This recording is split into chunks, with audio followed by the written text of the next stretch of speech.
Hello everyone, आप सब कैसे हैं? मैं उम्मीद करता हूं कि बहुत अच्छे होंगे और अपनी पढ़ाई को बहुत अच्छे से कर रहे होंगे। मैं Akash Kumar Budhana ICT virtual classroom में आपका बहुत-बहुत स्वागत करता हूं मेरे प्यारे बच्चों। जैसा आपको पता है मेरे प्यारे बच्चों, बेसिकली हमारी आपका 7th क्लास है और 7th क्लास के अंतर्गत मेरे प्यारे बच्चों, हम लोग देख रहे हैं हमारे अतीत, सेकंड हमारी बुक है। जो बच्चे अपनी क्लास में नहीं बैठे हैं बेटे बैठ जाइए।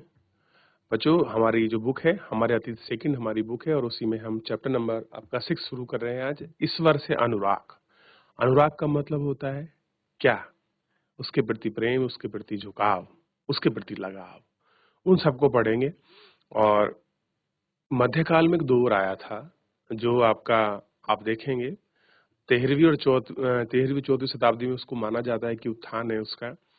एक मध्य मार्गी मार्ग निकला कि व्यक्ति खुद इतना सक्षम है कि वो परमात्मा तक, ईश्वर तक, अल्लाह तक, वाहेगुरु तक वो पहुंच सकता है।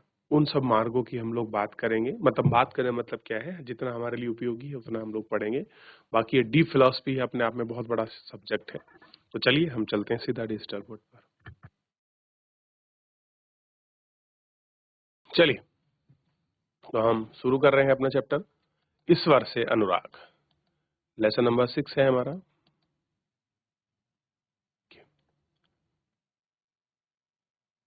आपने लोगों को पूजा पाठ करते हुए भजन कीर्तन कव्वाली गाते चुपचाप ईश्वर का नाम जप करते हुए देखा होगा। कोई भजन करता है, कोई पूजा पाठ करता है, कोई ईश्वर का नाम लेता है, कोई जाप करता है। ठीक है, जैसे स्वामी प्रेमानंद महाराज हैं, आजकल बड़े प्रसिद्ध हैं वो, सब उनको फॉलो कर रहे हैं अधिकतर लोग।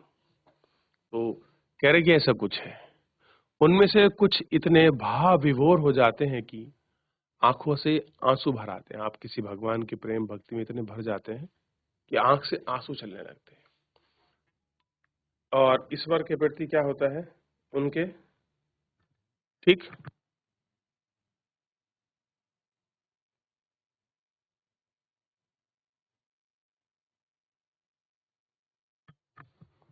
तो ईश्वर के प्रति भाव है उनका गहरी भक्ति, और उनके विभिन्न प्रकार की भक्ति और सूफी आंदोलन की देर है, जिनका 8वीं शताब्दी में उदय हुआ था।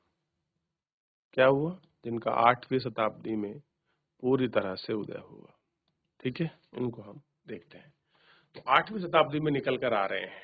ठीक है, ये सारी चीजें सूफी संतों का आंदोलन है, भक्ति आंदोलन आ रहे हैं, इस समय नए नए लोग आएंगे। ठीक, आइए सबसे पहले पढ़ते हैं परमेश्वर का विचार। बड़े राज्यों के उदय होने से पहले विभिन्न समूहों के लोग अपने अपने देवी देवताओं की पूजा किया करते थे। जब लोग नगरों के विकास और व्यापार तथा साम्राज्यों के माध्यम से एक साथ आते जाते थे, तब नए विचार विकसित होने लगे। यह बात व्यापक रूप से स्वीकार की जाने लगी कि सभी जीवधारी अच्छे या बुरे कर्म करते हैं, जीवन मरण और पुनर्जन्म के अनचक्र से गुजरते हैं। इसी प्रकार यह विचार भी बैठा दिया गया कि सभी व्यक्ति जन्म के समय एक बराबर नहीं होते।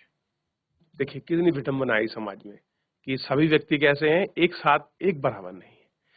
बस थोड़ा सा समाज में यही एक संकीर्णता है जो हमको देखने के लिए मिलती है। ठीक है, बड़े बड़े चीजें हुई, देवता आए और देवी देवताओं की पूजा आई, नई नई चीजों का सुकीर्ति चली, मान्यताएं आई बहुत सारी। इन सब चीजों को हम लोग इसमें आपका अच्छे से आप देख सकते हैं इनको। ठीक है, एक एक करके कि मान्यताएं किस प्रकार पनप रही थी, क्या इनके जन्म लेने की वजह थी, उन सभी मान्यताओं को देख रहे हैं।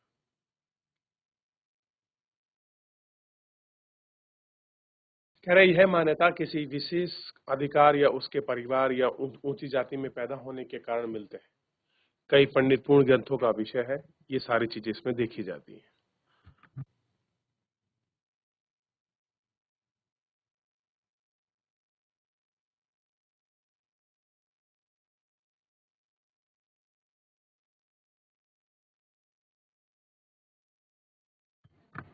क्लियर है? चलिए, तो ये सारी चीजें, ये सारी ऐसी आपकी मान्यता और विचार लोगों में पनपे हैं। कह रहे यह मान्यता सामाजिक अधिकार और उच्च परिवार तथा ऊंची जाति में पैदा होने के कारण मिली है। कह रहे ऊंची जाति है, उच्च परिवार है, उन सब में पैदा होने के में कई पंडित जो है पूर्ण ग्रंथ का विषय भी हम लोगों को मिलता है। बहुत सारे ग्रंथ वगैरह जो है इसमें हमको देखने के लिए मिल जाते हैं।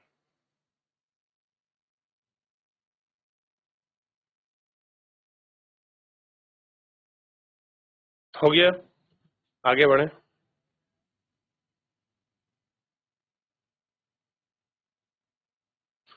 अनेक लोग ऐसे विचारों के कारण बेचैन थे, इसलिए बुद्ध और जैन उपदेश में उन्मुख हुए। उनके अनुसार व्यक्तिगत प्रयासों ने सामाजिक अंतरों को दूर किया है, पुनर्जन्म के चक्र से छुड़ाया है। कुछ लोग परमेश्वर संबंधी इस विचार से आकर्षित हुए हैं। यदि मनुष्य भक्ति भाव से परमात्मा की शरण में जाए, तो परमेश्वर व्यक्ति इस बंधन को मुक्त करा सकता है।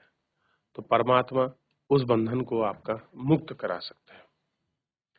श्रीमद् भागवत में यह व्यक्त विचार सामान्यता ईस्वी की महासदी यानी कि पहली शताब्दी में आपका प्रारंभ हुआ। तो अलग अलग विचार आपके प्रारंभ हुए। शिवाद धार्मिक अनुष्ठानों में मध्य में शिव, विष्णु तथा दुर्गा को परम देवी देवता के रूप में पूजा करने लगे। विभिन्न आपके क्षेत्रों में पूजा में जाने वाले देवताओं और देवों को शिव, विष्णु या दुर्गा का रूप माने जाने लगा। शिव या विष्णु या दुर्गा का रूप माने जाने लगा। इसी प्रक्रिया में स्थानीय मिथक, किस्से और कहानियां पौराणिक कथाओं का अंग बन गए। पुराणों में पूजन की जिन पत्तियों की अनुशंसा की गई है, उन्हें स्थानीय पंथ में अपनाए ले जाना है। लोग आगे चलकर पुराणों की बात का उल्लेख करते हैं कि भक्ति भले ही किसी भी जाति पाति की हो, पर सच्ची भक्ति ईश्वर की कृपा प्राप्त कर सकता है। भक्ति की विचारधारा इतने अधिक लोकप्रिय हो गई कि बौद्ध और जैन मतलम्बी इसमें ने भी इस विश्वास को अपना लिया। तो लोगों में जो परंपरा, जो भावना फैली है, वो विचार के आधार पर ही पनपी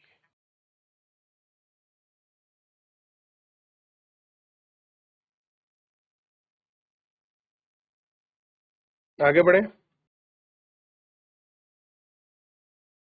अब थोड़ा सा हम दक्षिण भारत की तरफ चलते हैं।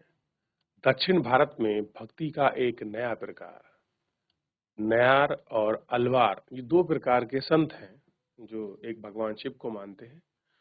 नयनार जो है भगवान शिव को मानते हैं, अलवार भगवान वैष्णव, जो वैष्णव है उनको मानते हैं।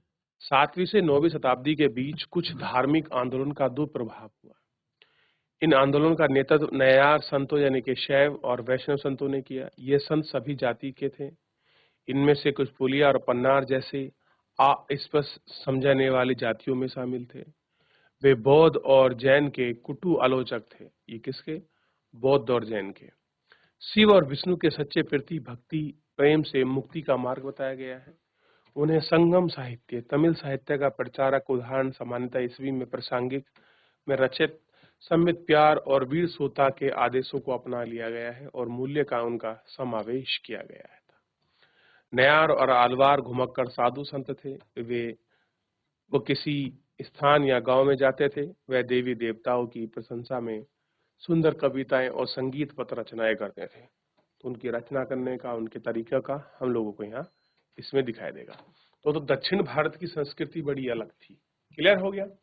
जो आज समझवान जाति लोग थे, उन्होंने बौद्धों की और उनकी सबकी कटु आलोचना की, क्योंकि बौद्ध और जैन क्या करता है, जाति व्यवस्था को नहीं मानता। इसलिए ये क्या कर रहे हैं, उनकी आलोचना कर रहे हैं। देखिए एक बार,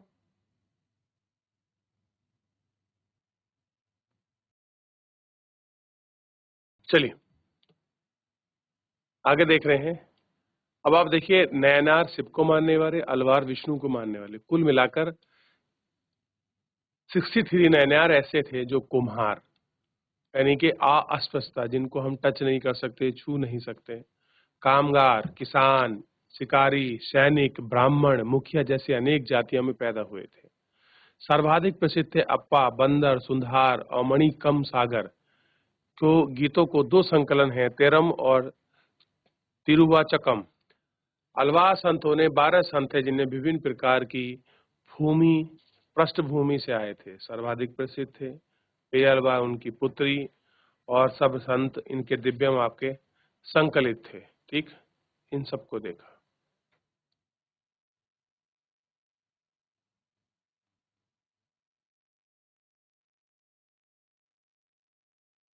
देख लिया।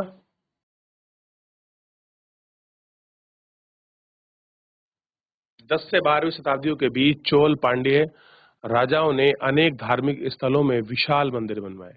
किनने? 10 से 12वीं सदी में चोल पांडियन, इनके बड़े बड़े मंदिर हैं। चोलगढ़पुरम का मंदिर है, महाबलीपुरम है, ऐसे मंदिर आप देखोगे। विशाल मंदिर बनवाए।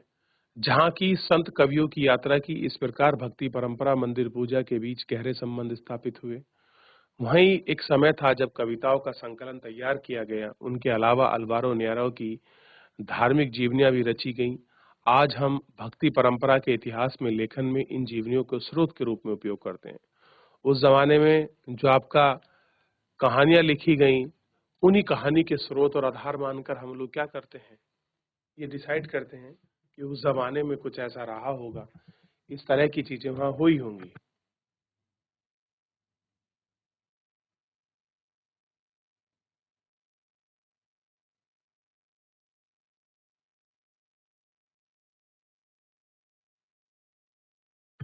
तो इस प्रकार की चीजें जो हैं हम लोग आपका देखते हैं। ठीक है, कि कैसा कैसा सब कुछ ये है आपका। आगे बढ़े। चलिए, देख लिया। तो ये एक ऐसी ही मूर्ति बनी है, मणिकम सागर की एक कांस्य की प्रतिमा है। ये देखिए, जो ये प्रतिमा है वो आपकी बनी हुई है। ठीक है,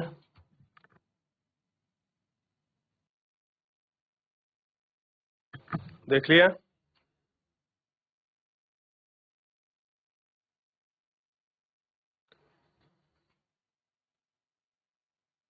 अब देखिए, अलग उत्कृष्ट मूर्ति है। ठीक है, तो एक ऐसी ही एक उन्होंने आपकी रचना की है। होता क्या था, आपने कोई मंदिर को देखा, किसी स्थान को देखा, तो उसके बारे में कुछ आपने लिख दिया। तो ऐसी चीजें बड़ी कॉमन थी उस जमाने में लिखना, भक्ति भाव के संघार रूप में, उनके प्रशंसा में, उनके अलंकृत रूप में बहुत सारी चीजों को आपका लिखा जाता था और आपका गढ़ा जाता था। ठीक, आगे बढ़ते हैं। अब इसी में एक स्रोत है भक्ति और दर्शन। भक्ति तो हम अलग अलग मार्ग हो सकते हैं, दर्शन का मतलब क्या है?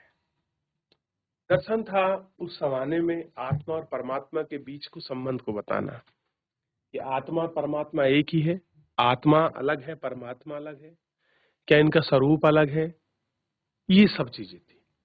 भारत के सर्वाधिक प्रभावशाली दर्शन में से एक शंकर का जन्म 8वीं शताब्दी के केरल में हुआ। आपको जानता है कि भारत में जो भक्ति परंपरा हुई है, उसमें जो पनपी और चली है, उसको, उस दार्शनिक प्रभाव को सबसे ज्यादा अगर किसी ने उठाया है तो उनका नाम था आपका शंकराचार्य। ठीक, और ये कहाँ पैदा हुए थे? आपके केरल में। और आपको जान को खुशी होगी, जो उनकी समाधि है वो कहाँ पर है? केदारनाथ जो मंदिर है उसके पीछे उनकी समाधि है। ठीक है, देखिए, और यहीं से निकला अद्वैतवाद के समर्थक थे। द्वैत, अद्वैत मतलब द्वैत माने दो, कि जीव आत्मा और परमात्मा परम सत्य है, और इन्होंने कहा दोनों एक ही है। क्या कहा इन्होंने? दोनों एक ही है, चाहे आत्मा हो या परमात्मा हो, दोनों एक ही है। और ऐसे ही इन्होंने बहुत सारे दर्शन का, चीजों का, परंपरा का चीजों को आगे बढ़ाया। क्या आप मुझे बताइए, क्या आत्मा परमात्मा एक है या आत्मा परमात्मा दो हैं? क्या कभी आपने ऐसी बातों को सुना है कहीं, गांव में, घर में, मंदिर में? बताइए आप मुझे।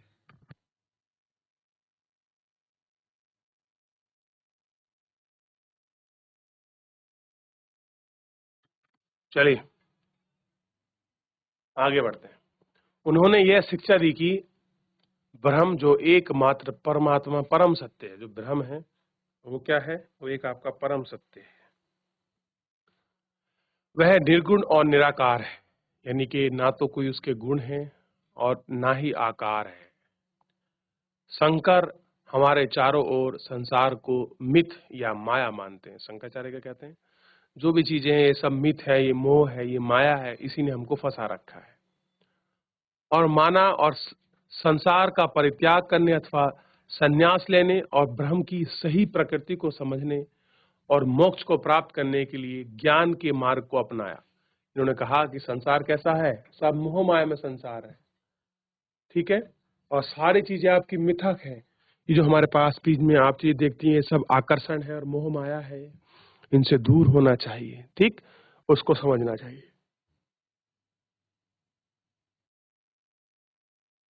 तो ये वहाँ प्रकृति को समझाने का प्रयास किया कि संन्यास लेकर ही हम ब्रह्म की सही प्रकृति को समझने, मोक्ष पाने के लिए जा सकते हैं।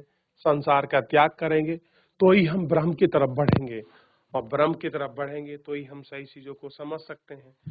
मोक्ष की तरफ हमारा रास्ता अग्रसर होगा, ज्ञान के मार्ग पर हम लोग प्रशस्त होंगे। तो यही सारी चीजें हैं, यही सब चीजें हैं जिनकी तरफ हमें आगे बढ़ना और देखना है। इसी बारे में, इन सब चीजों के बारे में उपदेश दिया गया और कहा गया है कि भक्ति मार्ग को जो बताया है उसका कारण क्या है। तो यही सारी चीजें हैं जिनको बताने का प्रयास किया है। ऐसा ही कहा है रामानुज ने 11वीं शताब्दी में। अब ये कितनी शताब्दी में आए हैं? ये 8वीं शताब्दी की बात है, यानी कि 8वीं शताब्दी से ही इन्होंने इसकी शुरुआत की। और उधर 8वीं के बाद 11वीं, यानी काफी समय बाद आए। तमिलनाडु में पैदा हुए विष्णु भक्त अलवार संत में बहुत प्रिय थे। रामानुजाचार्य आपने सुना होगा, जगन्नाथ रामानुजाचार्य। तो आप बहुत बड़े महाप्रभु रामानुजाचार्य, यानी कि बेसिकली वो रामानुज संप्रदाय से हैं, यानी कि भगवान विष्णु की दक्षिण में पूजा पद्धति को प्रारंभ करने वाले, या मान लीजिए उनको लोकप्रिय बनाने वाले, ऐसा सही रहेगा, रामानुज होते हैं। तो उनके जो शिष्य हैं, जो उनकी परंपरा को, जो उनकी नियमों को फॉलो करते हैं, वो रामानुजाचार्य शिष्य हो जाते हैं, ठीक? तो अलवार संतों से बहुत प्रभावित हैं। उन्होंने मोक्ष प्राप्त करने के लिए उपाय में विष्णु के प्रति भक्ति भाव रखना, भगवान विष्णु की कृपा दृष्टि से भक्ति के साथ एकाग्र करना पसंद किया। रामानुज ने विशिष्ट द्वैवाद की सिद्धांत का प्रतिपादन किया। उनके अनुसार परमात्मा, आत्मा और परमात्मा जोड़ने के बाद अलग सत्ता बनती है। उन्होंने क्या कहा? रामानुज ने भगवान विष्णु की कृपा की दृष्टि से एकाकार करते हुए परमानंद की प्राप्ति होती है। भगवान चाहे कृपा हो तो आपको परमानंद मिलेगा।